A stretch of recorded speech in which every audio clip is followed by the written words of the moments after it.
नमस्कार दोस्तों, स्वागत है आप सभी का शिखर सिविल सर्विस में। आज की क्लास में हम भारत के भौतिक भूगोल को पढ़ेंगे। उसमें हम सामान्य परिचय को जानेंगे। भारत के सामान्य परिचय से कोई भी क्वेश्चन आएगा तो आप उसे आसानी से सॉल्व कर पाएंगे। तो सॉल्व करने से पहले मैं आपको बता दूं कि आज मैं इस क्लास में कौन से टॉपिक कवर करूंगा। ठीक है, उससे पहले मैं बताऊं कि आप अगर क्लास में पहली बार आए हैं तो क्लास को कुछ देर जरूर देखिएगा, ताकि आप जान पाए मैं क्या आपको पढ़ाना चाह रहा हूं, क्या सिखाना चाह रहा हूं, ताकि आप उसको समझ सकें। तो चलिए आपको मैं दिखाता हूं कि क्या आज पढ़ाऊंगा। तो पहला हमारा टॉपिक होगा भारत का नामकरण एवं ऐतिहासिक पृष्ठभूमि। भारत का नाम कैसे पड़ा, ऐतिहासिक मतलब इसकी ऐतिहासिक पृष्ठभूमि क्या रही है। फिर उसके बाद देखेंगे भौगोलिक स्थिति एवं गोलार्ध क्या है। फिर उसके बाद देखेंगे अक्षांशीय और देशांतरी विस्तार क्या है। फिर इसी क्रम में भारत का क्षेत्रफल और इसके आयाम देखेंगे। इस प्रकार हम 25 टॉपिक लगभग कवर करेंगे। उसके बाद देखेंगे भारतीय मानक समय रेखा। ठीक है, उसको विस्तार से देखेंगे। ऐसा नहीं कि मतलब कि भारतीय समय मानक रेखा को ऐसे जान लेंगे, थोड़ा सा नाम जान के, उसको पूरा विस्तार से देखेंगे। इसके बाद देखेंगे भारत के दूरस्थ बिंदु भी देखेंगे कौन कौन से हैं, उत्तर दक्षिण पूर्व पश्चिम में कौन कौन से बिंदु हैं। फिर उसके बाद कर्क रेखा और भारत की क्या स्थिति है, इसको भी देखेंगे। फिर भारत की सीमा एक दृष्टि में देखेंगे।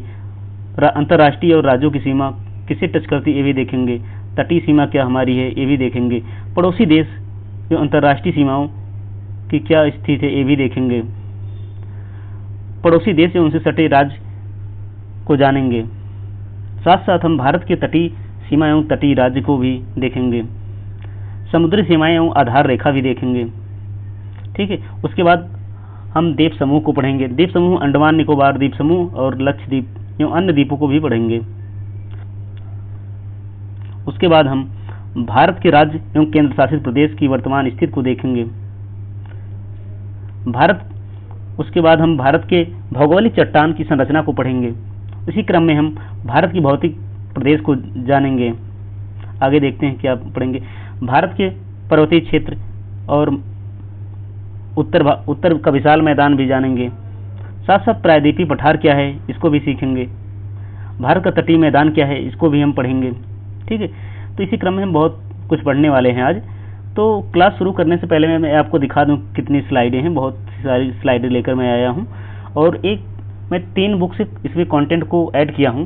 तो इससे लगभग संभावना है कि आपके लगभग सभी क्वेश्चन बन जाएंगे। ठीक है, तो उसके बाद हम क्या करेंगे, भारत के राष्ट्रीय प्रतीक, राष्ट्रीय चिन्ह क्या है इसको देखेंगे। उसके बाद हम 5-6 क्वेश्चन 7 क्वेश्चन लिए हैं MCQ के रूप में, जिसे हम सॉल्व करेंगे आसानी से। तो ठीक है, अगर आप क्लास में पहली बार आए हैं तो चैनल को सब्सक्राइब कर लीजिएगा और बेल आइकन को प्रेस करके रखिएगा, ताकि आने वाली हमारी वीडियो आप तक सबसे पहले पहुंचे। ठीक है, तो इसी क्रम में हम भारत के सामान्य परिचय से पहले भारत का नामकरण और ऐतिहासिक पृष्ठभूमि से शुरू करते हैं क्लास को। ठीक है, तो भारत के एक नाम नहीं बल्कि 4-5 नाम हैं। वो कौन कौन से हैं? भारतवर्ष तो पहला तो देख लेंगे, भारतवर्ष है। फिर दूसरा इंडिया है। फिर तीसरा हिंदुस्तान है और चौथा आर्यवर्त है। ठीक है, तो ये नाम पढ़ने के पीछे कारण भी है, ऐसे नहीं है कि मतलब नाम पड़ गया। ठीक है, तो भारतवर्ष क्यों नाम पड़ा अब इसको जानेंगे। भारतवर्ष जो हमारा है, ऋग्वैदिक काल में प्रसिद्ध राजा भरत के नाम पर भारतवर्ष पड़ा था। भारतवर्ष क्यों पड़ा? ऋग्वैदिक काल में प्रसिद्ध राजा थे भरत नाम से, उनके नाम पर भारतवर्ष पड़ा था। इंडिया कैसे नाम पड़ा इसको देखते हैं। इंडिया यूनानियों द्वारा सिंधु नदी के आधार पर नामकरण किया गया। जो क्या यूनानी थे, सिंधु नदी को इंडस बोलते थे। ठीक है, तो इंडस बोलते थे, इसे मतलब इंडिया इंडस के पार था तो इसे इंडिया बोला गया। इसी क्रम में जो हिंदुस्तान हमारा नाम है ईरानियों ने दिया है। और सिंधु नदी को हिंदू बोलते थे। जो हमारा शाह होता है वो हा बोलते थे। उसे हिंदू उसके नदी के पार था तो हिंदुस्तान नाम पड़ गया। अब देखते हैं आर्यवर्त क्यों पड़ा। उत्तर भारत में बसने वाले आर्यों के निवास के स्थान के कारण आर्यवर्त नाम पड़ा। दोस्तों, अगर आप पहली बार क्लास में आए हैं तो कुछ समय तक रुक कर जरूर देखिएगा, आप बहुत कुछ सीखने वाले हैं आज। इस क्लास से आप निश्चित ही बहुत कुछ सीख कर जाएंगे, लेकिन हाँ, अगर कुछ आप टाइम देंगे तभी सीख पाएंगे। ऐसा नहीं है कि आप आए सोचेंगे कि तुरंत ही सब कुछ सीख जाएं, तो थोड़ा कठिन हो जाएगा। तो चलिए इसी क्रम में मैं आगे बताता हूँ। भारत का संवैधानिक नाम क्या है?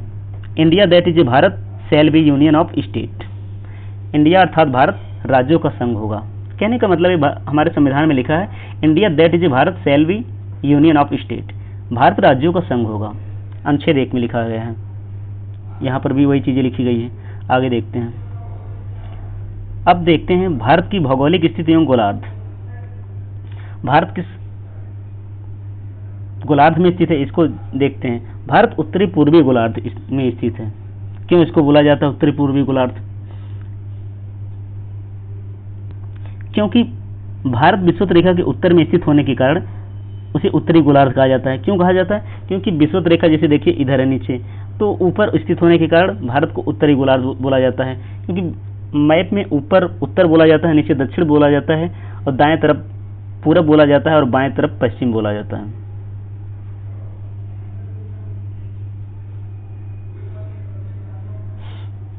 ठीक है, तो इसी क्रम में देखते हैं। और ग्रीनविच रेखा से पूर्व स्थित होने के कारण इसे पूर्वी गोलार्ध रेखा गोलार्ध कहा जाता है। क्या है? ग्रीनविच रेखा से पूर्व में स्थित होने के कारण इसे पूर्वी गोलार्ध बोला जाता है। क्योंकि ग्रीनविच रेखा ऐसे इस मतलब इस मामले में कुछ इस टाइप में है, तो ये भारत पूर्व में पड़ जाता है। जब पूर्व में पड़ जाएगा तो इसे पूर्वी गोलार्ध बोला जाएगा। अब देखें तो इसे दोनों को मिलाकर भारत को उत्तर पूर्वी गोलार्ध बोला जाता है। ठीक है, एशिया में स्थित क्या है?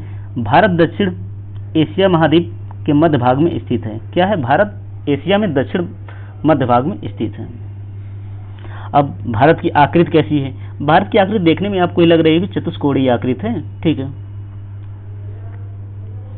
आगे देखते हैं। भारत का अक्षांशीय और देशांतरी विस्तार क्या है? ठीक है, ये भी क्वेश्चन बनता है, भारत का अक्षांशीय और देशांतरी विस्तार क्या है? तो अक्षांशीय विस्तार को देखते हैं। 8 अंश 4 मिनट उत्तरी अक्षांश से, यहाँ देखेंगे नीचे जो कन्याकुमारी हमारा, वहाँ 8 अंश 4 मिनट उत्तरी अक्षांश से लेकर ऊपर जो इंदिरा कॉल है 37 अंश 6 उत्तरी अक्षांश के मध्य स्थित है। इसको याद रखिएगा, भारत 8 अंश 4 मिनट उत्तरी अक्षांश से लेकर 37 अंश 6 मिनट उत्तरी अक्षांश के मध्य स्थित है।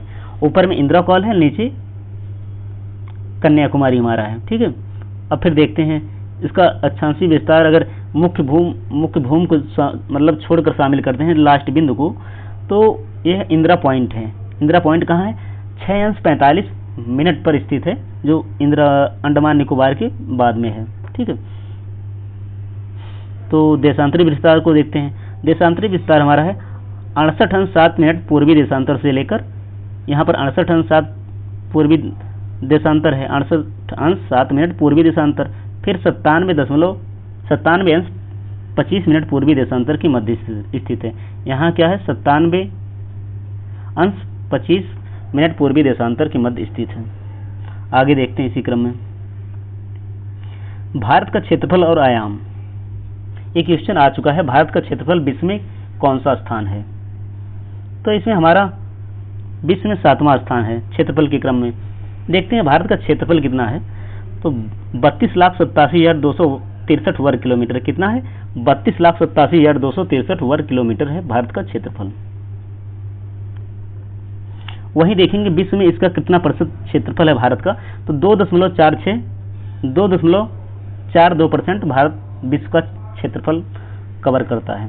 और यहाँ पे जनसंख्या कितनी रहती है?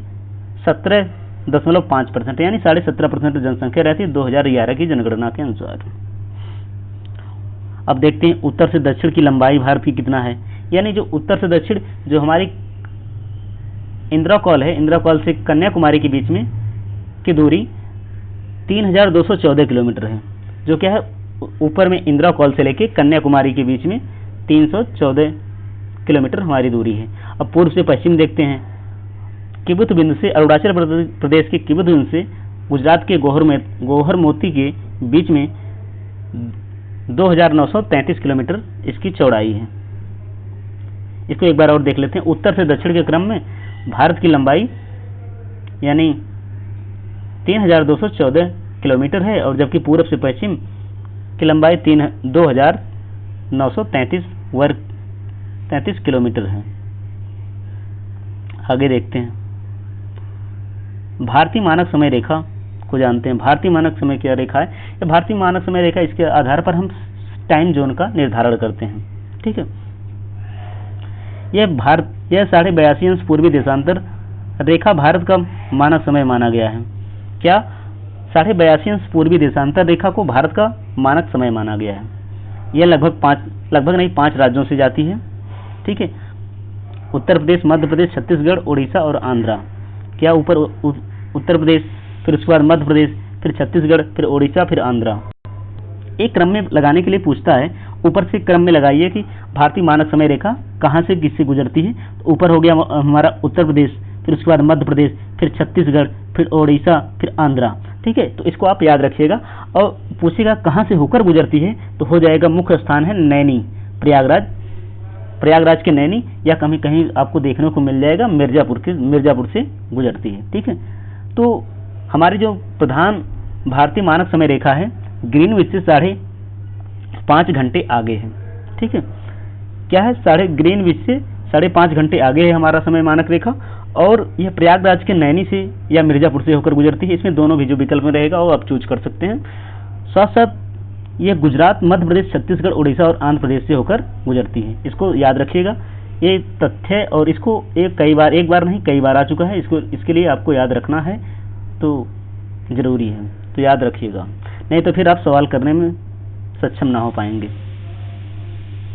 ठीक है, तो इसका क्या देखते हैं। अरुणाचल प्रदेश और गुजरात के स्थानीय समय में लगभग 2 घंटे का अंतराल है।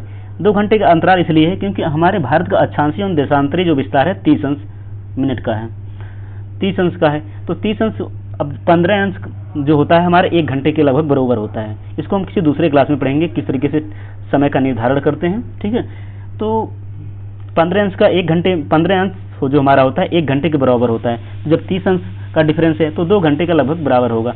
क्या है, अरुणाचल प्रदेश में 2 घंटे सूर्य पहले निकलता है, वहीं गुजरात में 2 घंटे सूर्य बाद में निकलता है। ठीक है, हमारे कहने का मतलब यही है, लेकिन समय तो सब जगह एक ही चलता है।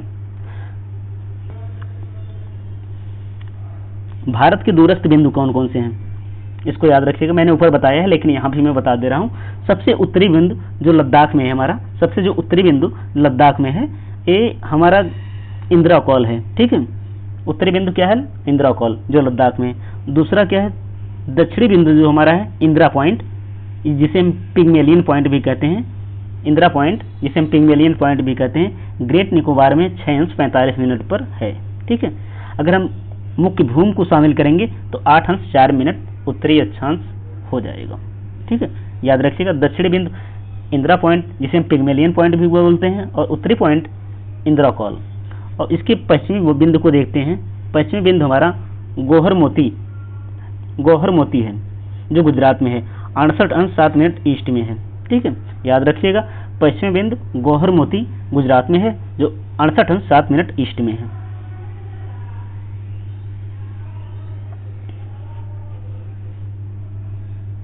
ईस्ट में नहीं बल्कि अक्षांश है, वेस्ट में है, पश्चिम बिंदु है। देखते हैं पूर्वी बिंदु क्या है। किबुत बिंदु हमारा गुजरात में, अरुणाचल प्रदेश में। किबुत बिंदु हमारा अरुणाचल प्रदेश में 97 अंश 25 मिनट देशांतरी विस्तार है इसका। आगे देखते हैं,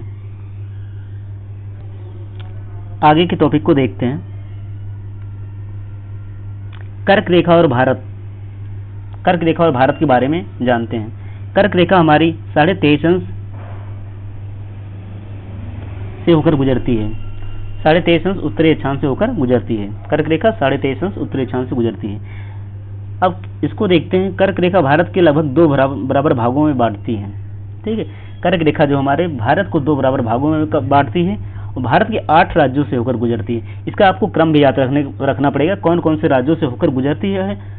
ठीक है, ये तो जानना है कि 8 राज्यों से गुजरती है कौन कौन, लेकिन यह क्रम भी पूछता है, पश्चिम से पूर्व लगाओ, पूर्व से पश्चिम लगाओ। तो अगर आपको याद रहेगा तभी आप लगा पाएंगे, इसलिए आपको याद रखना है। ठीक है, तो मैं बताता हूँ। तो सबसे पश्चिमी प्रारंभ है गुजरात से, उसके बाद राजस्थान आता है। राजस्थान में न्यूनतम लंबाई सबसे कम है। मध्य प्रदेश सर्वाधिक लंबाई है, मध्य प्रदेश की कर्क रेखा की लंबाई सबसे अधिक है। वहीं छत्तीसगढ़ मध्य भाग है। ठीक है, झारखंड के रांची के पास से होकर गुजरती है। फिर पश्चिम बंगाल आता है, पूर्वी राज्य, फिर पूर्वोत्तर राज्य त्रिपुरा और अंतिम राज्य मिजोरम आता है। तो आप इसको याद रखिए। मैं एक बार दोबारा फिर आपको बताता हूँ। भारत के 8 राज्यों से गुजरती है। कौन कौन से राज्य हैं? पहले गुजरात आ जाएगा पश्चिम में, फिर उसके बाद राजस्थान, फिर एमपी, फिर छत्तीसगढ़, फिर झारखंड, फिर पश्चिम बंगाल, फिर त्रिपुरा, फिर मिजोरम आ जाएगा। ठीक है, इसको याद रखिएगा। अगर पूछेगा किस राज्य की राजधानी के पास से होकर गुजरती है, तो ऑप्शन तो हो जाएगा हमारा रांची के पास से कर्क रेखा गुजरती सबसे समीप राजधानी रांची है। और क्वेश्चन ये बार बार आता है कि कौन सी नदी है जो कर्क रेखा को 2 बार काटती है। ठीक है, कौन सी नदी है जो कर्क रेखा को 2 बार काटती है? तो इसमें हमारा हो जाएगा माही जो नदी है, ये कर्क रेखा को 2 बार काटती है। बहुत बार क्वेश्चन आया है, इसलिए आप इसको याद रखिएगा दोस्तों। आप याद रखेंगे तभी क्वेश्चन बना पाएंगे, अदरवाइज फिर भूल जाएंगे तो फिर शायद क्वेश्चन ना आप बना पाएं। ठीक है, तो आगे देखते हैं अगला टॉपिक।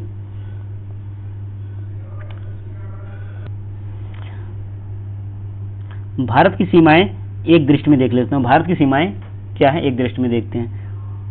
स्थलीय सीमा हमारी जो है 15,106 किलोमीटर है। स्थलीय सीमा जो हमारी है 15,106 किलोमीटर है, जिसे हम 15,200 किलोमीटर अप्रॉक्सीमेट मानते हैं। ठीक है, मुख्य भूमि से तटीय सीमा 6,100 किलोमीटर है। ठीक है, लेकिन ऐसा नहीं है, इस टाइम चेंज हो चुका है। यह है 11,098 किलोमीटर है। यह चेंज हो चुकी है, इसलिए आप याद रखिए 11,098 किलोमीटर दूरी है। ठीक है, और ये पहले किताबों में हुआ करता था, लेकिन अब इस टाइम चेंज हो गया है, क्योंकि पहले हमारी वैसे सीधे सीधे तटीय सीमा नापी जाती थी। ये वाली जो तटीय सीमा है इसके बारे में चेंज हुआ है, लेकिन अब मैप से एआई मतलब बोलते हैं टेक्नोलॉजी के माध्यम से नापी गई, तिरछे है जैसे है वैसे है नापी गई, तो हुआ आई है सीमा 11,098 किलोमीटर है। एक क्वेश्चन में नया क्वेश्चन बना है तो इसलिए बन सकता है, इसको याद रखिएगा। 11,098 किलोमीटर तटीय सीमा भारत की है। अगला टॉपिक देखते हैं।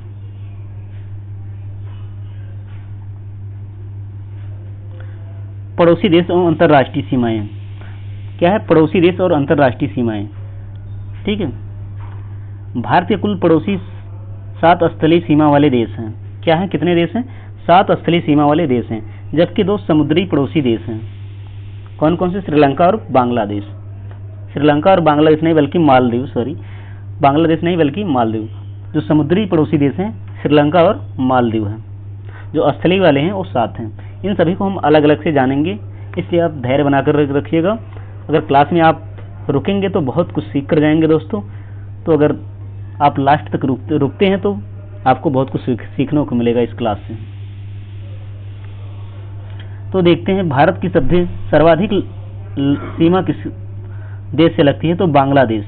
भारत की सर्वाधिक सीमा किस देश से लगती है? तो बांग्लादेश। उससे कितनी लगती है? 4,096 किलोमीटर। ठीक है, 4,096 किलोमीटर दूरी बांग्लादेश से लगती है, जो भारत की सर्वाधिक सीमा है। इसको आप इस तरीके से रख सकते हैं यार।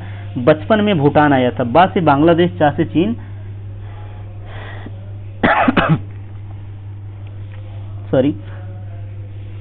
चीन, उसके बाद पा से पाकिस्तान, ना से नेपाल, फिर उसके बाद म्यांमार, फिर अफगानिस्तान। इस तरीके से ऐसे याद रखते हैं। बचपन में भूटान आया था, तो इस तरीके से याद रखेंगे। मतलब ट्रिक लगाकर याद रखेंगे तो याद कर सकते हैं। आप कोई भी ट्रिक लगा सकते हैं, लेकिन ट्रिक लगा लेंगे तो जल्दी याद हो जाएगा। ठीक है, फिर देखते हैं क्या है। सबसे छोटी स्थलीय सीमा अफगानिस्तान की है, 106 किलोमीटर है। सबसे अधिक सीमा बांग्लादेश के साथ 4,096 किलोमीटर, जबकि सबसे छोटी सीमा हमारी अफगानिस्तान के साथ 106 किलोमीटर है।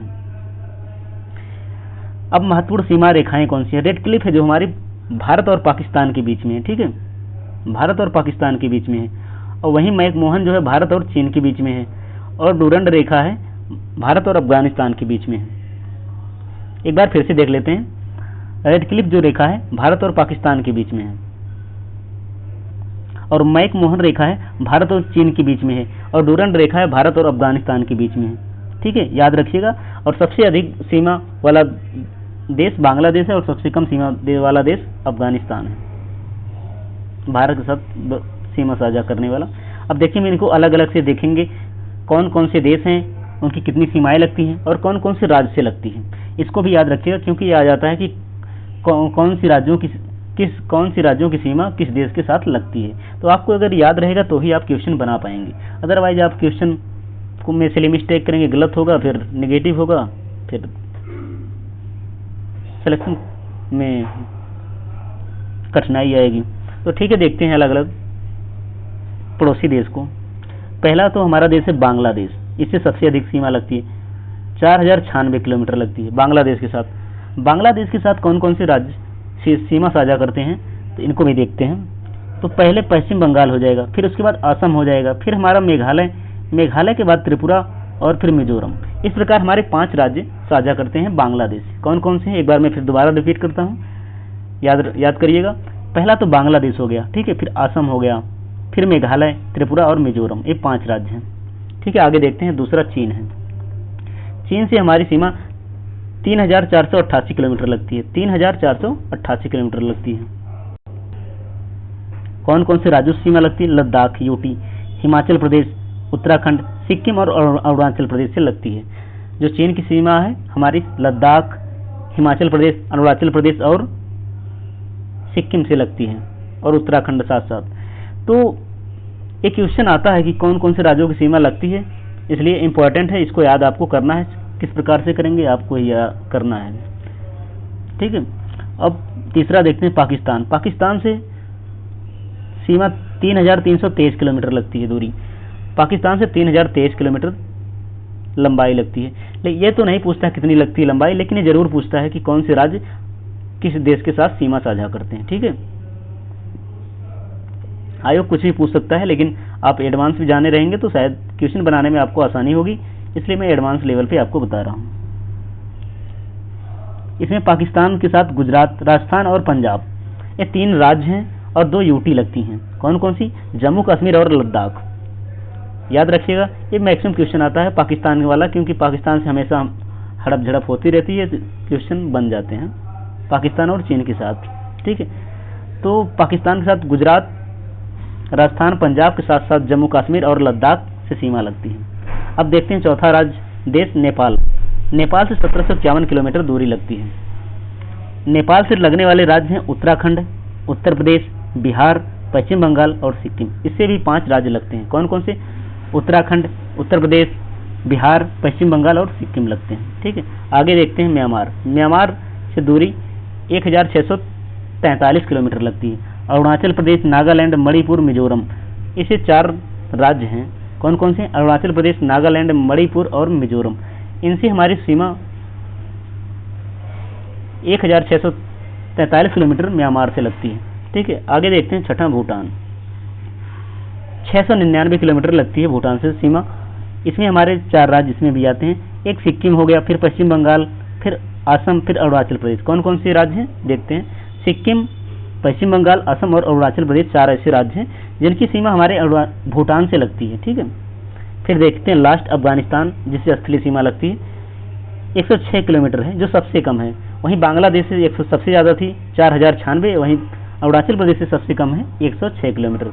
इससे हमारे लद्दाख और पाक ऑक्युपाइड कश्मीर लगती है सीमा इसकी, एक ही लगती है लद्दाख में, वही पाक ऑक्युपाइड कश्मीर 106 किलोमीटर। आगे देखते हैं दोस्तों, भारत की तटीय सीमा एवं तटीय राज्य कौन से हैं। भारत की तटीय सीमा और तटीय राज्य कौन से हैं, ठीक है। तो भारत के तटीय राज्य 9 हैं और 4 यूटी हैं, यूनियन टेरिटरी यानी केंद्र शासित प्रदेश। 8 राज्य और 9 केंद्र शासित प्रदेश हैं। ये आता है सीधे से, भारत की सीमा ऐसे बना देगा स्टैंड, भारत की सीमा 8 राज्यों के साथ लगती है और 4 यूटी के साथ। तो ऐसा गलत हो जाएगा, क्योंकि 9 राज्यों के साथ लगती है और 4 यूटी के साथ लगती है यूनियन टेरिटरी। तो याद रखिएगा 9 राज्य कौन कौन से हैं, इसको हम बताते हैं। और पश्चिमी तट पर 5 राज्य हैं और पूर्वी तट पे हमारे 4 राज्य हैं, ठीक है। पश्चिमी तट पे हमारे 5 राज्य हैं और पूर्वी तट पे हमारे 4 राज्य हैं जो तटीय सीमा साझा करते हैं। अब देखते हैं गुजरात सबसे अधिक तटीय सीमा करने वाला राज्य है, ठीक है। गुजरात सबसे अधिक तटीय सीमा साझा करने वाला राज्य है पश्चिमी तट पर। पश्चिमी तट पर नहीं बल्कि सभी में गुजरात ही है। तो उसके बाद महाराष्ट्र आता है नीचे उसके, फिर गोवा आता है। गोवा सबसे कम तटीय सीमा साझा करता है, क्योंकि अब गोवा छोटा सा राज्य है तो कम साझा करेगा ही। ठीक है, आगे देखते हैं कर्नाटका फिर केरल। पश्चिमी तट पर 5 राज्य इस प्रकार से हैं: गुजरात, महाराष्ट्र, गोवा, कर्नाटक और केरला। फिर पूर्वी तट पर देखते हैं 4 राज्य कौन कौन से हैं। तमिलनाडु पूर्वी तट पे सबसे लंबी सीमा है। फिर आंध्र प्रदेश, फिर उड़ीसा, फिर पश्चिम बंगाल, एक क्रम है उनका, तमिलनाडु, आंध्र प्रदेश, उड़ीसा और पश्चिम बंगाल। और पूछेगा सबसे अधिक तटीय सीमा वाला तो हो जाएगा गुजरात, और सबसे कम पूछेगा तो गोवा हो जाएगा। ठीक है, केंद्र शासित प्रदेश में कौन कौन से? अंडमान निकोबार, लक्षद्वीप, पुदुचेरी और दादरा नगर हवेली और दमन दीव। 4 यूटी हैं, यूनियन टेरिटरी। कौन कौन से? अरुणाचल प्रदेश, लक्षद्वीप, पुदुचेरी और दादरा नगर हवेली और दमन और दीव। आगे देखते हैं, आगे हमारा है समुद्री सीमाएं एवं आधार रेखा।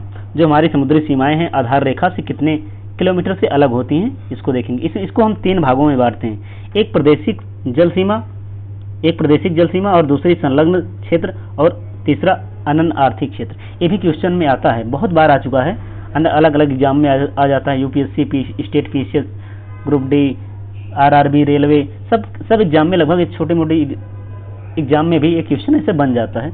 तो याद रखिएगा, जो हमारी प्रादेशिक जल सीमा है ये 12 समुद्री मील लगती है। यह कितनी लगती है प्रादेशिक सीमा? 12 समुद्री मील। और एक समुद्री मील में हमारा 1.85 किलोमीटर दूरी होती है। एक समुद्री मील में 1.85 किलोमीटर दूरी होती है। एक समुद्री मील में 1.85 किलोमीटर दूरी होती है। ठीक है, तो याद रखिएगा। इसमें क्या है, भारत की संप्रभुता प्राप्त होती है। जो हमारी 12 समुद्री मील है प्रादेशिक सीमा, इसमें भारत की संप्रभुता प्राप्त होती है, यानी भारत इसमें सब कुछ कर सकता है। ठीक है,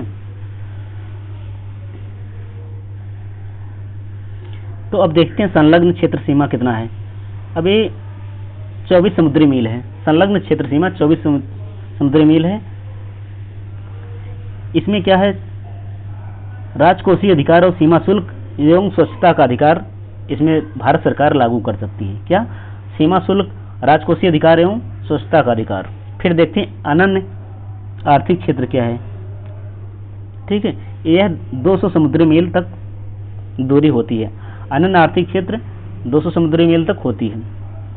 इसमें क्या होता है, भारत सरकार वैज्ञानिक अनुसंधान, नए द्वीपों का निर्माण एवं प्राकृतिक संसाधनों का दोहन करती है। दोहन का अधिकार होता है। क्या है? वैज्ञानिक अनुसंधान, नए द्वीपों का निर्माण एवं प्राकृतिक संसाधनों का दोहन का अधिकार होता है। एक बार फिर मैं इसको कंक्लूड कर दे रहा हूं। जो हमारी प्रादेशिक, इसको हम समुद्री सीमाएं आधार रेखाएं जो हैं, इसको हम 3 भागों में बांटते हैं। एक प्रादेशिक जल सीमा क्षेत्र, एक संलग्न और एक अनन्य। जो प्रादेशिक जल सीमा है यह 12 समुद्री मील होती है। यही पूछता है कि कितने समुद्री मील होती है दूरी, तो याद रखिएगा 12 समुद्री मील होती है प्रादेशिक सीमा। जो संलग्न है वो 24 समुद्री मील होती है। जो अनन्य आर्थिक क्षेत्र है उसमें 2 समुद्री मील होती है। ठीक है, आगे देखते हैं। आगे हम द्वीप को पढ़ेंगे, कौन कौन से द्वीप भारत के द्वीप हैं। द्वीप समूह पहला देखते हैं, अंडमान निकोबार। ठीक है, यह बंगाल की खाड़ी में स्थित है। इसमें लगभग 572 द्वीप हैं, छोटे बड़े द्वीप। अंडमान निकोबार जो द्वीप है इसमें 572 लगभग द्वीप हैं, छोटे बड़े द्वीप, और यह बंगाल की खाड़ी में स्थित है। ठीक है, बे ऑफ बंगाल में स्थित है। ठीक है, ये जलमग्न हिमालय पर्वत श्रेणी है। जो हमारा अंडमान निकोबार है जलमग्न पर्वतीय हिमालय श्रेणी है। ये अराकोमी का विस्तार है। अराकोनियामा जो है म्यांमार की पर्वतीय हिमालय है, जिसका विस्तार हुआ है हमारे अंडमान निकोबार तक गया। आगे देखते हैं, इसमें क्या है, बैरन द्वीप हमारा ज्वालामुखी एक सक्रिय ज्वालामुखी है। क्या है, अंडमान निकोबार में एक बैरन द्वीप ज्वालामुखी है, एक सक्रिय ज्वालामुखी भारत का एकमात्र है। ठीक है, फिर यहाँ एक नारकोंडम सुसुप्त ज्वालामुखी है। नारकोंडम क्या? सुसुप्त ज्वालामुखी है। जो बैरन द्वीप था एक सक्रिय ज्वालामुखी था और नारकोंडम सुसुप्त। ठीक है, फिर देखते हैं सैंडल पीक उत्तरी अंडमान में स्थित है। सैंडल पीक क्या है? उत्तरी अंडमान में स्थित है, जो अंडमान निकोबार की सबसे ऊंची चोटी है। इसकी 732 मीटर ऊंचाई है। अंडमान निकोबार की सबसे ऊंची चोटी सैंडल पीक है, जिसकी ऊंचाई 732 मीटर है। ठीक है, याद रखिएगा। फिर आगे देखते हैं,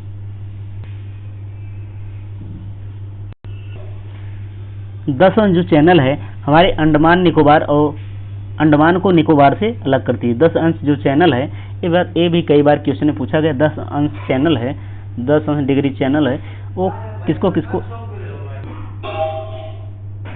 10 अंश जो हमारी चैनल है अंडमान और निकोबार द्वीप समूह को अलग करती है, 10 अंश चैनल है। ठीक है, आगे देखते हैं डंकन पास जो हमारा दक्षिणी अंडमान और लघु अंडमान को अलग करता है। डंकन पास जो हमारा दक्षिणी अंडमान और लघु अंडमान को अलग करता है। साथ साथ इंदिरा पॉइंट और इंडोनेशिया सुमात्रा के बीच स्थित है। इंदिरा जो ग्रेट चैनल है, इंदिरा पॉइंट इंडोनेशिया और सुमात्रा के बीच है। जो ग्रेट चैनल है इंदिरा पॉइंट और सुमात्रा के बीच में, इंडोनेशिया यानी। जो कोको चैनल है उत्तरी अंडमान और म्यांमार द्वीप के बीच है, कोको द्वीप के बीच में है। फिर एक बार फिर से देख लेते हैं, जो 10 अंश डिग्री चैनल है जो अंडमान और निकोबार को अलग करता है। ठीक है, तो डंकन पास जो हमारा दक्षिणी अंडमान और लघु अंडमान को अलग करता है। साथ साथ ग्रेट चैनल है जो इंदिरा पॉइंट और इंडोनेशिया को अलग करता है। जो कोको चैनल है उत्तरी अंडमान और म्यांमार द्वीप को अलग करता है, जो कोको द्वीप है। ठीक है, आगे देखते हैं।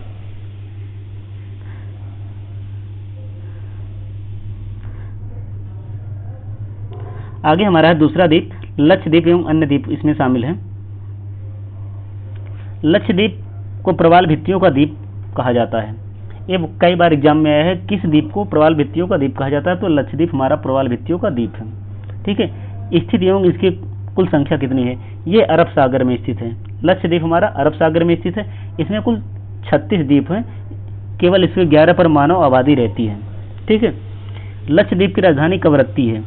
8 डिग्री चैनल जो हमारा है मिनिकॉय और मालदीव को अलग करता है। 8 डिग्री चैनल जो है हमारा मिनिकॉय और मालदीव को अलग करता है। वहीं 9 डिग्री चैनल जो है हमारा मिनिकॉय और लक्षद्वीप को अलग करता है।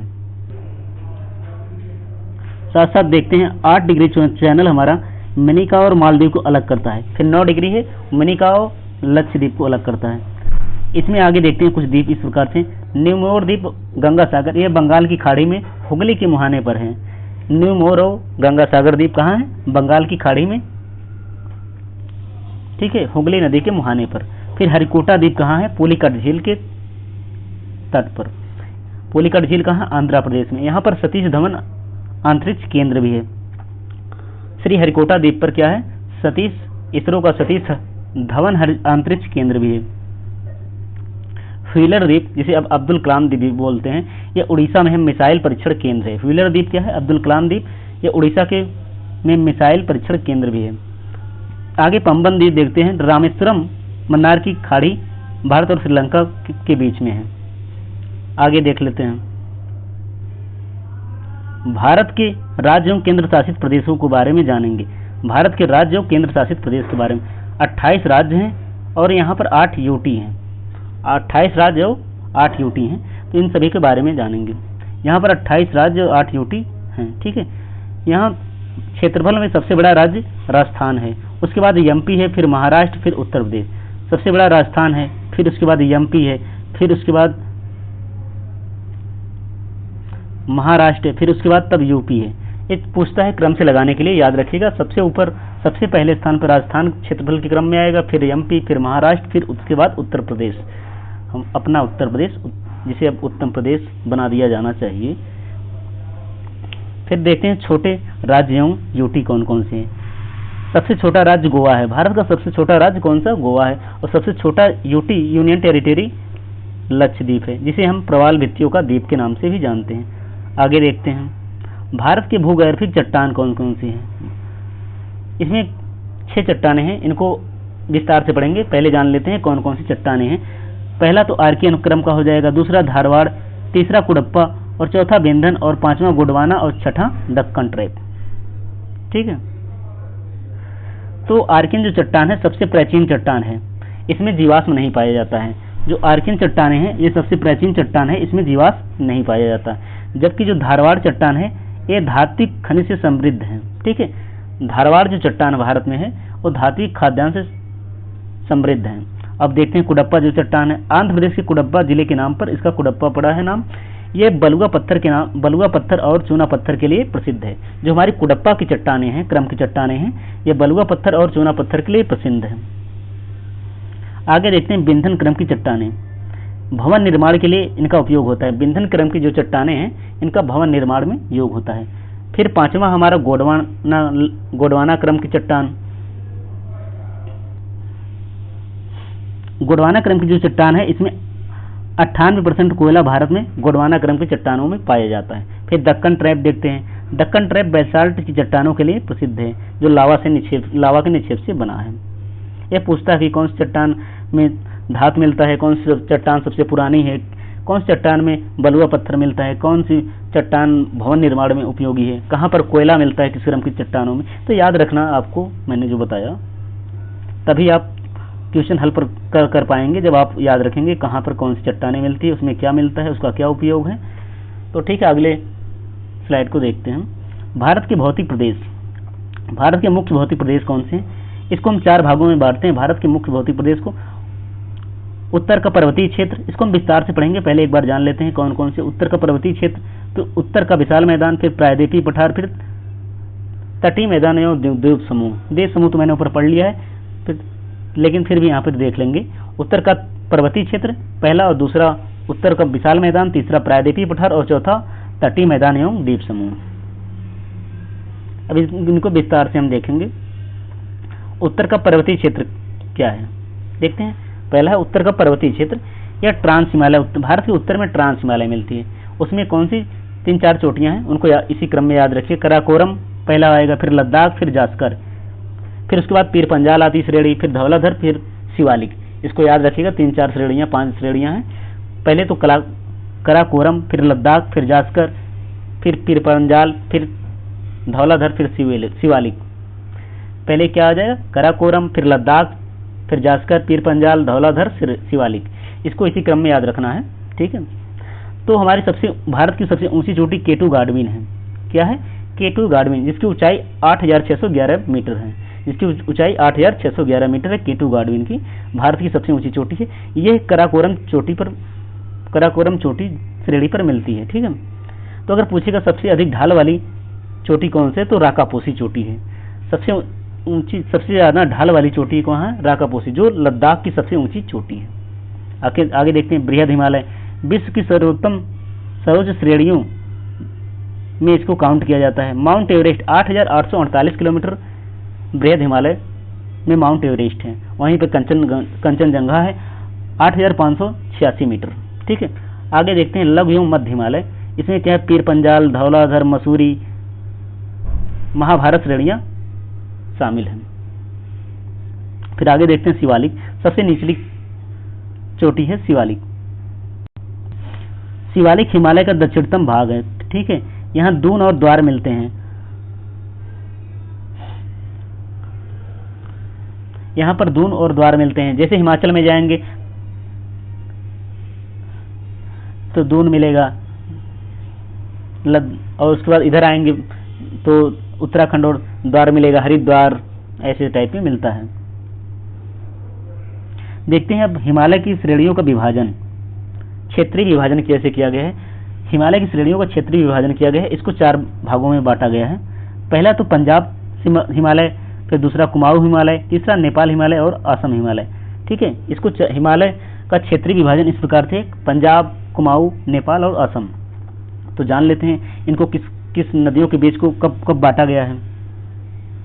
जो पंजाब हिमालय है, कौन सा? सिंध और सतलज के बीच में है। जो पंजाब हिमालय है सिंध और सतलज नदी के बीच में है, ठीक है। याद रखिएगा, ये आता है कि कौन सी नदी किस नदी के बीच, कौन सी मतलब हिमालय किन किन नदियों के बीच में है। तो आपको याद अगर रहेगा तभी आप इसको सॉल्व कर पाएंगे, अदरवाइज आप ना सॉल्व कर पाएंगे। तो याद रखना पड़ेगा आपको। जियोग्राफी है तो इसे थोड़ा सा टफ हो जाती है सब्जेक्ट, लेकिन आपको अगर सिलेक्शन लेना तो कोई भी मतलब सब्जेक्ट हो, टफ हो या आसान हो, पढ़ना तो सबको पड़ेगा। तो इसलिए अगर याद रखिएगा कि इसको याद रखना है, सिलेक्शन लेना है तो इसको याद रखना है। पंजाब हिमालय जो हमारा सिंध और सतलज नदी के बीच में है। कुमाऊं हिमालय है सतलज और काली नदी के बीच में है, ठीक है। फिर नेपाल हिमालय को देखते हैं, काली और तीस्ता के बीच में है। फिर असम हिमालय है तीस्ता और दिहांग यानी जैसे ब्रह्मपुत्र के बीच में है। फिर एक बार मैं रिपीट करता हूँ ताकि आपको याद हो जाए, ठीक है। जो हमारा पंजाब हिमालय है सिंध और सतलज नदी के बीच में है। जो पंजाब हिमालय है सिंध और सतलज नदी के बीच में है। ठीक है, फिर आगे देखते हैं कुमाऊं हिमालय। तो कुमाऊं हिमालय सतलज और काली के बीच में है। फिर आगे देखते हैं तीसरा नेपाल हिमालय, तो काली और तीस्ता के बीच में है। ठीक है, फिर असम हिमालय जो है तीस्ता और दिहांग के बीच में है। फिर आगे देखते हैं उत्तर भारत का मैदान, विशाल मैदान, उत्तर भारत का विशाल मैदान, ग्रेट प्लेन्स ऑफ इंडिया। इसको हम 4 भागों में बांटते हैं। इसको हम पढ़ेंगे, चारों को डिस्क्राइब करेंगे, लेकिन पहले जान लेते हैं चार किस भागों में मतलब किस प्रकार से भागों में बांटते हैं विशाल मैदान को। पहले भाभर, फिर तराई, फिर बांगर, फिर खादर। एक क्रम से लगाने के लिए दिया जाता है। ये यूपीएससी में क्वेश्चन आ चुका है, इसको क्रम में लगाइए, मतलब आगे से पीछे, मतलब ऊपर से नीचे, नीचे से ऊपर लगाने के लिए देता है। तो सबसे ऊपर आएगा भाभर, फिर तराई, फिर बांगर, फिर खादर। ठीक है, तो जो भाभर क्षेत्र हमारा है, अब इसको हम डिस्क्राइब कर रहे हैं। भाभर क्षेत्र है शिवालिक के गिरिपाद में स्थित है, मतलब शिवालिक के नीचे से स्थित है। इसमें क्या है, बड़े बड़े जब नदियां आती हैं तो बड़े बड़े कंकड़ पत्थर को तोड़ते हुए आती हैं, तो वहां पर इकट्ठा कर देती हैं बड़े बड़े कंकड़ को। तो वहां क्या होता है कि नदियां विलुप्त हो जाती हैं। जब नदियां विलुप्त हो जाएंगी और बड़े बड़े कंकड़ रहेंगे तो वहां पर उपजाऊ मृदा नहीं मिलती है। उपजाऊ मृदा नहीं रहेगी तो वहां पर वन नहीं उग पाएंगे। ठीक है, वहां पर उपजाऊ मिट्टी नहीं रहेगी तो वहां पर खेती नहीं हो पाएगी। यानी ये अनुपजाऊ क्षेत्र, भाभर क्षेत्र अनुपजाऊ क्षेत्र हो जाता है। फिर आगे उसके नीचे देखते हैं, भाभर के नीचे दक्षिणी क्षेत्र में दलदली क्षेत्र को तराई क्षेत्र बोलते हैं। ठीक है, यहाँ पुनः नदियां धरातल पर आ जाती हैं। फिर जब बड़े बड़े पत्थरों को तोड़ते हुए आती हैं तो छोटे छोटे मतलब टुकड़ों में बांटते हुए उसको मृदा का निर्माण करती हैं। तो वहाँ पर तराई में आते आते वहाँ पर उपजाऊ मृदा मिलने लगती है। ठीक है, तो यह तराई क्षेत्र उपजाऊ क्षेत्र होता है। फिर बांगर देखते हैं। बांगर क्या पुरानी जलोढ़ मृदा है, जैसे कभी बाढ़ आई थी, अब धीरे धीरे वहाँ पर मृदाएं पट गई है, ऊंचा मतलब स्थल बन गया, तो नदियाँ बाढ़ नहीं ला पाती हैं, तो उसको हम बांगर के नाम से जानते हैं। अलग अलग क्षेत्रों में अलग अलग नाम से जानते हैं, लेकिन उसको मुख्य रूप से बांगर को, पुरानी जलोढ़ को हम बांगर के नाम से जानते हैं। ठीक है, फिर आगे देखते हैं, चौथा हमारा खादर है। खादर भूमि जो है नवीनतम जलोढ़ से निर्मित उपजाऊ मैदान है। प्रतिवर्ष बाढ़ यहाँ पर आती है। जो खादर मैदान है, यहाँ की नदियाँ बाढ़ के समय आती हैं, उपजाऊ मृदा लेकर आ जाती हैं, फिर वहाँ पर कृषि की जाती है अच्छे से। ठीक है, तो उत्तर का विशाल मैदान भारत का खाद्यान्न अन्न भंडार कहलाता है। ठीक है, जो उत्तर का विशाल मैदान है भारत का खाद्यान्न अन्न भंडार कहलाता है। यहाँ देश का सर्वाधिक जनसंख्या निवास करती है। अरे जब वहाँ पर उपजाऊ मृदा होगी, सब कुछ चीजें होंगी, तो क्यों लोग ना निवास करेंगे ही। ठीक है, आगे देखते हैं, प्रायद्वीपीय पठार। अगला तीसरा हमारा टॉपिक है प्रायद्वीपीय पठार। प्रायद्वीपीय पठार का आकार त्रिभुजाकार है। यह गोंडवाना लैंड का हिस्सा है। जो हमारा प्रायद्वीपीय पठार है, इसका आकार त्रिभुजाकार है। पूछता है क्वेश्चन में इसका आकार किस प्रकार से है, तो इसका आकार आप याद रखिएगा त्रिभुजाकार है। यह गोंडवाना लैंड का क्षेत्र है। यह खनिजों से संपन्न क्षेत्र है। ठीक है, अरावली पर्वतमाला विश्व की सबसे प्राचीन अवशिष्ट पर्वतमाला है। क्या है, विश्व की सबसे प्राचीन अवशिष्ट माला है। इसकी चोटी गुरु शिखर है। ठीक है, अरावली चोटी की सर्वोच्च चोटी गुरु शिखर है। पश्चिमी घाट को हम सह्याद्री के नाम से जानते हैं। ठीक है, यह निरंतर पर्वत श्रेणी है। इसकी सर्वोच्च चोटी अनाईमुडी है। पश्चिमी घाट की चोटी पश्चिमी घाट के साथ साथ दक्षिण भारत की सबसे ऊंची चोटी अनाईमुडी है। क्या है, अनाईमुडी। इसको याद रखिएगा, बहुत बार क्वेश्चन आ चुका है कि दक्षिण भारत की सबसे ऊंची चोटी कौन सी है, अनाईमुडी। लोग दोदा बेट्टा मारकर आ जाते हैं। क्यों कि सोचते हैं कि नीलगिरी जो पूर्वी घाट और पश्चिमी घाट मिलता है तो नीलगिरी बनती है, उसकी ऊंची दोदा बेट्टा है। लेकिन ऐसा नहीं है, नीलगिरी और पूर्वी घाट और पश्चिमी घाट तो मिलते हैं तो नीलगिरी चोटी बनती है। ठीक है, तो वहाँ दोदा बेट्टा है। लेकिन अगर ऑल ओवर में देखेंगे तो अनाईमुडी सबसे ऊंची चोटी हो जाएगी नहीं बल्कि वो है। इसलिए दक्षिण भारत की सबसे ऊंची चोटी अनाईमुडी है, जिसे अन्नामलाई श्रेणी भी स्थित है। ठीक है, इसको याद रखिएगा, कहाँ पर स्थित है, अन्नामलाई श्रेणी पर स्थित है। इसका नाम दक्षिण भारत की चोटी का क्या नाम है, अनाईमुडी है। और पूछेगा नीलगिरी की सबसे ऊंची चोटी क्या है, तो दोदा बेट्टा हो जाएगा। ठीक है, आगे देखते हैं मालवा का पठार। यह बेसाल्ट की चट्टान से निर्मित है। क्या है, मालवा का जो पठार हमारा है ये बेसाल्ट से निर्मित है। ठीक है, इसको याद रखिएगा। और छोटा नागपुर का जो पठार हमारा है, इसको भारत का रूर प्रदेश भी कहा जाता है। ठीक है, ये खनिजों से संपन्न क्या है, खनिजों से संपन्न क्षेत्र है। इसलिए जर्मनी में क्या है, एक रूर नाम की नदी है। ठीक है, रूर नहीं बल्कि राइन नाम की नदी है। तो वहाँ पर खनिजों से समृद्ध भंडार है, ठीक है। तो वहाँ के उसी के नाम पर यहाँ भी भारत में बोला जाता है भारत का रूर प्रदेश। यहाँ पर सर्वाधिक खनिज मिलता है, ठीक है, छोटा नागपुर पठार में। दक्कन का पठार, यहाँ दक्कन का पठार हमारा लावा से निर्मित है। यहाँ काली मृदा पाई जाती है जो काली कपासी मृदा के लिए प्रसिद्ध है, और यहाँ पर काली कपासी के लिए प्रसिद्ध है। इसे काली कपासी मृदा को हम स्वतः जुताई वाली मृदा भी बोलते हैं, इसे रेगुर मृदा भी बोलते हैं, लावा मिट्टी से जो बनती मृदा। मेघालय का पठार गारो खासी जयंतिया पहाड़ियाँ हैं। मेघालय में क्या है, गारो खासी जयंतिया पहाड़ियाँ हैं। यहाँ पर एक क्रम उनका है कि गारो फिर खासी फिर जयंतिया, ठीक है। और यहाँ पर गारो खासी जयंतियाँ जनजातियाँ भी पाई जाती हैं। आगे देखते हैं भारत का तटीय मैदान। क्लास दोस्तों बड़ी हो सकती है, लेकिन अगर आप इस क्लास में आए हैं तो बहुत कुछ आज सीख कर जाएंगे, इसलिए आप धैर्य बनाकर रखिएगा। हम आपको सिखाने का प्रयास कर रहे हैं। आप अगर अंत तक बने रहेंगे तो निश्चित ही आप सीखेंगे, और कमेंट बॉक्स में आप जरूर बताइएगा कि आपको इस क्लास से कितना बेनिफिट मिला, ठीक है दोस्तों। अगला टॉपिक देखते हैं भारत का तटीय मैदान। भारत के तटीय मैदान को पश्चिमी तटीय मैदान और पूर्वी तटीय मैदान दो बराबर भागों में बांटते हैं। इसको दो भागों में बांटते हैं क्या, पश्चिमी तटीय मैदान और पूर्वी तटीय मैदान, ठीक है। जो पश्चिमी तटीय मैदान है यहाँ पर नदियां ज्वारनद मुख बनाती हैं। भारत के तटीय मैदान को दो भागों में बांटते हैं, एक पश्चिमी तटीय मैदान, एक पूर्वी तटीय मैदान। जो हमारा पश्चिमी तटीय मैदान है यहाँ पर नदियां डेल्टा नहीं बल्कि ज्वारनद मुख बनाती हैं, क्योंकि यहाँ पर मृदाएं उस तरीके से नहीं मिलती हैं कि यहाँ पर नदियां डेल्टा बनाएं। यहाँ की मृदाएं कठोर हैं, इसलिए नदियां तीव्र गति से बहती हैं और जाकर ज्वारनद मुख बनाती हैं, ठीक है दोस्तों। और इसमें कौन कौन से इसका उप विभाजन किस प्रकार से किया जाता है। जो कच्छ काठियावाड़ का तट, इसको चार भागों में बांटते हैं। कच्छ काठियावाड़ का तट जो गुजरात में है, कोंकण तट जो दमन से गोवा के बीच में है, क्या है, कोंकण तट जो हमारा दमन से गोवा के बीच में है, और कन्नड़ तट जिसे हम गोवा और मंगलौर के बीच में है, और मालाबार का तट मंगलौर और कन्याकुमारी के बीच में है। एक बार मैं दोबारा इसको बताता हूँ, यार कठिन है लेकिन आप याद रखना चाहेंगे तो याद हो जाएगा। कुछ भी कठिन नहीं होता लाइफ में, जो आप करना चाहते हैं वो कर लेते हैं। तो ठीक है, आगे देखते हैं। कच्छ और काठियावाड़ का तट यह गुजरात में स्थित है, ठीक है। कच्छ और काठियावाड़ का तट गुजरात में स्थित है। उसके बाद कोंकण का तट आता है, दमन से गोवा तक आता है, ठीक है। फिर उसके बाद कनारा का तट या कन्नड़ का तट गोवा से मंगलौर के आता है बीच, और मालाबार का तट मंगलौर से कन्याकुमारी के बीच आता है। अब पूर्वी तटीय मैदान को देखते हैं। ये चौड़ा मैदान है, पश्चिमी तटीय से मैदान से चौड़ा मैदान है। यहाँ नदियाँ डेल्टा बनाती हैं, ठीक है। नदियाँ क्या बनाती हैं, डेल्टा बनाती हैं। जो पूर्वी तटीय मैदान है यहाँ नदियाँ डेल्टा बनाती हैं, ठीक है। यहाँ पर कृष्णा, गोदावरी ये सब नदियाँ पाई जाती हैं, कावेरी, ये सब मिलकर डेल्टा अच्छा खासा बनाती हैं। यहाँ पर उपजाऊ मृदा मिलती है, यहाँ पे खाद्यान्न की खेती भी अच्छी खासी होती है, ठीक है। और कृष्णा गोदावरी क्षेत्र को धान का कटोरा के नाम से भी जानते हैं। इतना मतलब प्रसिद्ध क्षेत्र है, वहाँ पर इतना उपजाऊ मृदा है कि यहाँ पर धान का कटोरा के नाम से भी जानते हैं कृष्णा गोदावरी क्षेत्र को। तो देखते हैं पूर्वी तटीय मैदान का उपविभाजन। उत्कल तट, उत्तरी सरकार, फिर कोरोमंडल तट। उत्कल तट, उत्तरी सरकार और कोरोमंडल तट, ठीक है। ये उड़ीसा, जो उत्कल तट हमारा उड़ीसा तट पर स्थित है, चिल्का झील के पास।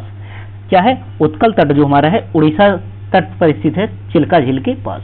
अब एक भी फैक्ट याद रखिएगा, चिल्का झील हमारी उड़ीसा में है, ठीक है। उत्तरी सरकार तट है आंध्र प्रदेश तट पर। उत्कल तट है उड़ीसा में चिल्का झील के पास, उत्तरी सरकार है जो आंध्र प्रदेश तट पर है स्थित, ठीक है। कोरोमंडल तट है तमिलनाडु तट पर स्थित है। शीतकालीन मानसून से वर्षा होती है। यह पूछता है कि कोरोमंडल तट पर कब वर्षा होती है, तो शीतकालीन वर्षा कोरोमंडल तट पर होती है। यह तमिलनाडु राज्य में स्थित है, ठीक है। अगली स्लाइड को देखते हैं। अगला क्या है, भारत की अफवाह प्रणाली, ठीक है। हम इसमें सब कवर कर रहे हैं, तो निश्चिंत आप रखिएगा, आपको बहुत कुछ सीखने को मिलेगा। आप खुद ही अगर एक बार क्लास में आए हैं तो आपको पता लगेगा क्या क्या आपने सीखा, ठीक है। पहला देखते हैं हिमालयी नदियाँ, ठीक है। फिर दूसरी है प्रायद्वीपीय नदियाँ। तो सबको हम देखते हैं। हिमालयी जो नदियाँ हैं इधर सदावाहिनी नदियाँ हैं, बर्फ के पिघलने वर्षा से जल प्राप्त होता है इन्हें। सिंध और गंगा ब्रह्मपुत्र तंत्र इसमें शामिल है। कौन सा? इसमें दो तरह के जल प्राप्त होते हैं, पहला बर्फ पिघलने वर्षा के जल से। फिर इसमें कौन कौन सी नदियां आती हैं? सिंध, गंगा और ब्रह्मपुत्र नदियां आती हैं। ठीक है। प्रायद्वीपीय जो नदियां हमारी हैं मौसमी नदियां होती हैं, मुख्य रूप से वर्षा पर निर्भर करती हैं। गोदावरी, कृष्णा और कावेरी, नर्मदा और ताप्ती को हम मौसमी नदियां के नाम से जानते हैं। गोदावरी, कृष्णा, कावेरी और नर्मदा, ताप्ती नदियां को हम प्रायद्वीपीय नदियां के नाम से जानते हैं। यहाँ पर मुख्यतः वर्षा प्राप्त होती है। मुख्यतः यहाँ पर पानी है, यहाँ पर वर्षा से प्राप्त होती है। जो प्रायद्वीपीय नदियां हैं यहाँ पर मौसमी वर्षा होती है, तो यहाँ पर नदियों में जल प्राप्त होता है। अदरवाइज ये गर्मी के समय में ये सूख जाती हैं। सूख क्या जाती है, यहाँ पर बहुत कम जल मिलता है। और हिमालय जो नदियाँ हैं उसमें प्रॉपर जल मिलता रहता है। इसमें हिमालय नदियों में मिलने के पीछे प्रॉपर जल का कारण है ये बर्फ और वर्षा दोनों से जल प्राप्त होता है। ठीक है। देखते हैं भारत की प्रमुख नदियाँ कौन सी। भारत की सबसे लंबी नदी गंगा नदी है। सबसे लंबी नदी कौन सी है? गंगा नदी, 2525 किलोमीटर नदी है। दक्षिण भारत की सबसे लंबी नदी गोदावरी है। ठीक है। इसे वृद्ध गंगा के नाम से भी जानते हैं। पश्चिम की ओर बहने वाली नदियां नर्मदा और ताप्ती एस्चुरी बनाती हैं। एक क्वेश्चन आता है कि कौन सी नदियां पश्चिम और से पूरब की ओर बहती हैं, पश्चिम की ओर बहने वाली हैं। तो इसमें हमारा नर्मदा और ताप्ती नदियां आती हैं। नर्मदा नदी है जो बिंद पर्वत और सतपुड़ा के बीच में बहती है, और जो ताप्ती है सतपुड़ा के जस्ट नीचे से बहती है। तो इसको याद ये भी रखिएगा कि जो बिंद पर्वत है उसके बीच में बिंद और सतपुड़ा के बीच में नर्मदा नदी और उसके नीचे ताप्ती नदी बहती है। ठीक है।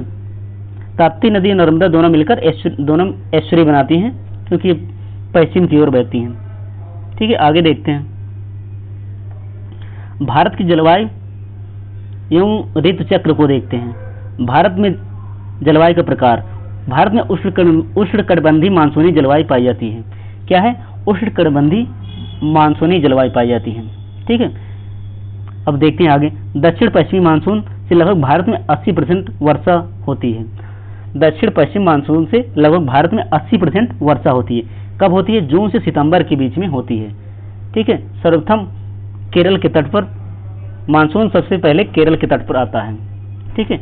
मानसून कहाँ था? सबसे पहले केरल के तट पर आता है। उत्तर पूर्वी लौटता हुआ मानसून अक्टूबर नवंबर में कोरोमंडल तट पर यानी तमिलनाडु में शीतकालीन वर्षा कराता है। ये क्वेश्चन बहुत बार बना है कि कोरोमंडल तट पर कब वर्षा होती है? तो तमिलनाडु में होती है, शीतकालीन वर्षा होती है। पश्चिमी विक्षोभ को देख लेते हैं। पश्चिमी विक्षोभ से भी भारत में वर्षा होती है। पश्चिमी विक्षोभ भूमध्य सागर से उठने वाले चक्रवात से शीतकालीन उत्तर पश्चिमी भारत। पश्चिमी विक्षोभ का निर्माण भूमध्य सागर के पास होता है। ठीक है। वहाँ चक्रवात निर्मित होता है, फिर पवनें बहती हैं, धीरे धीरे आता है मानसून, और हिमालय से टकराकर उत्तर पश्चिम भारत में पंजाब, हरियाणा और उत्तर प्रदेश में वर्षा होती है, और हिमालय वाले क्षेत्र में हिमपात की वर्षा होती है। ठीक है।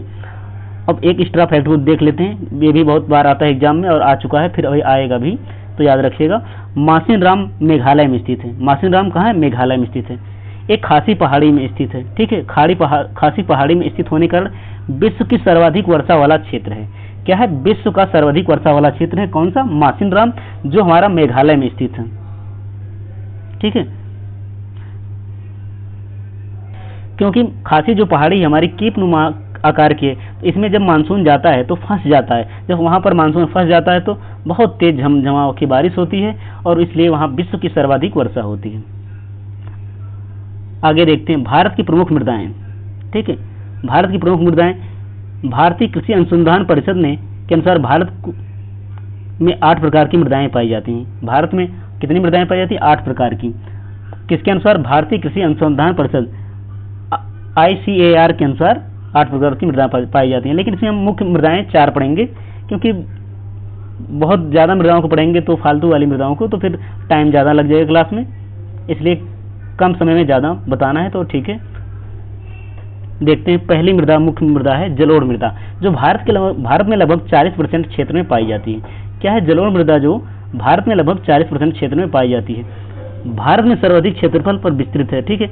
नदियों द्वारा लाई गई मृदा से निर्माण इसका है।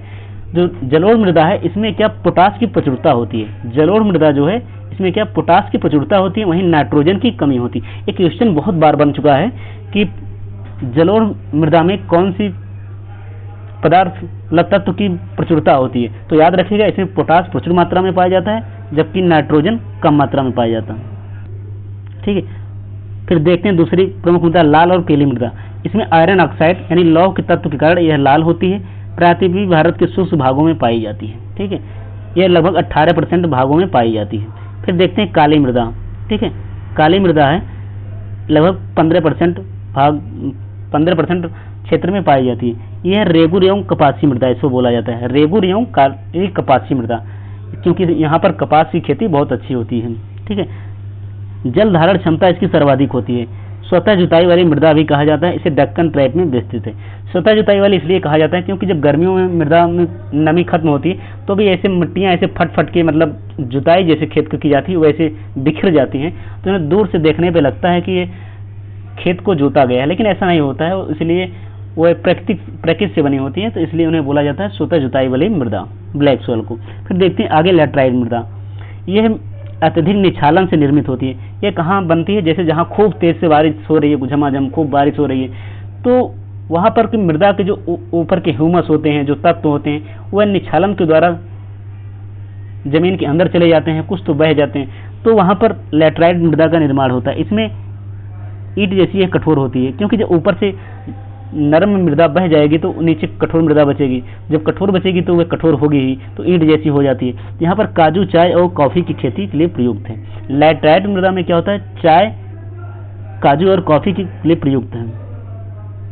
ठीक है, आगे देखते हैं भारत के राष्ट्रीय प्रतीक। भारत के राष्ट्रीय प्रतीक को देखते हैं, नेशनल एंथम ऑफ इंडिया। ठीक है, राष्ट्रीय ध्वज, राष्ट्रीय प्रतीक, राष्ट्रीय गीत, राष्ट्रीय गान, राष्ट्रीय पशु पक्षी को देखेंगे इसमें। ठीक है, इसमें तिरंगा जो हमारा है इसका अनुपात 3:2 होता है। तिरंगा का अनुपात कितना होता है, ये बहुत बार क्वेश्चन पूछा गया है कि तिरंगा का अनुपात कितना होता है, 3:2 होता है। इसमें 24 तीलियों वाला अशोक चक्र होता है। इसका अंगीकरण 22 जुलाई 1947 को किया गया। इसका अंगीकरण कब किया गया, 22 जुलाई 1947 को। इसमें 24 तीलियां होती हैं, इसका अनुपात 3:2 होता है। इतना तो याद रखना ही आपको है। राष्ट्रीय प्रतीक क्या है, हमारा अशोक स्तंभ है, सारनाथ से लिया गया, सारनाथ का अशोक स्तंभ है। वाक्य क्या है, इसमें सत्यमेव जयते, सत्यमेव जयते, ये कहाँ से लिया गया, मुंडकोप उपनिषद से लिया गया है। सत्यमेव जयते मुंडकोप उपनिषद से लिया गया है। मुंडकोप उपनिषद अथर्ववेद का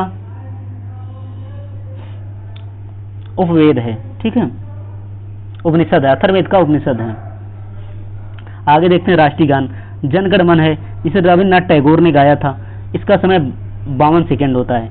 राष्ट्रीय गान जनगण मन है, इसको टैगोर जी ने गाया था। इसका समय 52 सेकेंड है। अब राष्ट्रीय गीत को देखते हैं, वंदे मातरम है। भारत का राष्ट्रीय गीत क्या है, वंदे मातरम।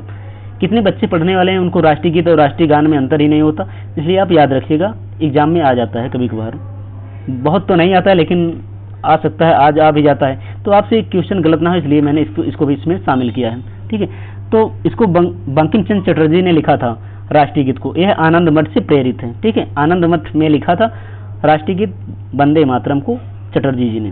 ठीक है, अब राष्ट्रीय पशु पक्षी को देख लेते हैं। राष्ट्रीय पशु बाघ है, इसको वैज्ञानिक नाम पैंथरा टाइगरस भी बोलते हैं। मयूर को पावा क्रेप्टस भी बोलते हैं, क्रेप्टस। राष्ट्रीय पक्षी क्या है, मयूर है। आगे देखते हैं। इस प्रकार हमने दोस्तों आज भारत के सामान्य परिचय को पढ़ा, बहुत अच्छे से पढ़ा। ठीक है, आगे हम क्वेश्चन को सॉल्व करेंगे, ज़्यादा नहीं, लगभग मैं 5 क्वेश्चन रखा हूँ, तो धैर्य बनाकर रखिएगा दोस्तों। इस क्लास में तो बहुत टाइम लग गया आपको समझाने बताने में, लेकिन हमें उम्मीद है कि आपको बहुत कुछ सीखने को मिला होगा। तो ठीक है, अगर चैनल पर आप पहली बार आए हैं तो चैनल को जरूर सब्सक्राइब कीजिएगा। आपके एक सब्सक्राइब और एक लाइक से हमें प्रेरणा मिलती है नेक्स्ट वीडियो बनाने के लिए, और अगली वीडियो हम बहुत अच्छे से तैयार करके ला पाते हैं। अगर आप लाइक, सब्सक्राइब और शेयर करते हैं दोस्तों, तो हमें आत्मबल मिलता है, तो आप ज़रूर कीजिएगा। अगर आपको क्लास अच्छी लगे तो ज़रूर कीजिएगा, अगर ना लगे तो बात ही क्या है, लेकिन अगर लगी हो तो ज़रूर करिएगा दोस्तों, क्योंकि एक आपका लाइक, एक सब्सक्राइब हमारे लिए बहुत इंपॉर्टेंट है। ठीक है, आगे देखते हैं क्वेश्चन को। पहला क्वेश्चन, इसमें ज़्यादा क्वेश्चन में 5 क्वेश्चन शामिल किया हूँ, तो देख लेता हूँ जल्दी जल्दी से, क्योंकि अगर आपने पढ़ा है अगर ध्यान से तो आप क्वेश्चन आसानी से बना लेंगे। ठीक है, क्या है पहला क्वेश्चन हमारा है, निम्नलिखित में से कौन सा राज्य भारतीय मानक समय रेखा 82.5 अंश ईस्ट, कर्क रेखा 23.5 अंश नॉर्थ दोनों के प्रच्छेद बिंदु पर स्थित है। मैंने तो इस वीडियो में नहीं बताया था, लेकिन आप अनुमान लगाकर बताइए, ये चीज़ मैंने नहीं शामिल किया था उसमें। ठीक है, पहला मध्य प्रदेश, दूसरा छत्तीसगढ़, तीसरा उड़ीसा और डी है झारखंड। तो इसमें हमारा छत्तीसगढ़ सही हो जाएगा, ऑप्शन बी सही है, क्योंकि कर्क रेखा और मकर रेखा कह रहे हैं, सॉरी भारतीय मानक रेखा दोनों छत्तीसगढ़ के सूरजगढ़ में एक दूसरे को प्रच्छेदित करती हैं। व्याख्या में यही चीज़ें दिया गया है, छत्तीसगढ़ के कोरिया सूरजपुर जिले को प्रच्छेदित करती हैं दोनों रेखाएं, प्रधान मध्याह्न रेखा और कर्क रेखा। आप व्याख्या को पढ़ लीजिएगा। ठीक है, तो दूसरा क्वेश्चन देखते हैं, भारत के किस राज्य की तटीय रेखा सबसे लंबी और सबसे छोटी है? दोनों को बताना है क्रम से, किस राज्य की सबसे तटीय रेखा सबसे लंबी है और सबसे छोटी? पहला ऑप्शन आंध्रा और गोवा, बी है गुजरात और गोवा, सी है तमिलनाडु कर्नाटक, डी है गुजरात और केरल। तो इसमें हमारा ऑप्शन सही हो जाएगा बी गुजरात और गोवा, क्योंकि गुजरात में सबसे अधिक तटीय रेखा लंबी है और गोवा में सबसे छोटी है। आगे वाला देखते हैं, तीसरा क्वेश्चन। व्याख्या में वही चीजें दिया गया है, तो व्याख्या को ना पढ़ेंगे, हमने ऊपर तो अच्छे से डिस्क्राइब करके पढ़ा है, तो क्या ही समय एक्स्ट्रा लेंगे फालतू के। तो तीसरा क्वेश्चन हमारा, भारत के दूरस्थ बिंदु दक्षिणी बिंदु इंदिरा पॉइंट के अक्षांश स्थित क्या है?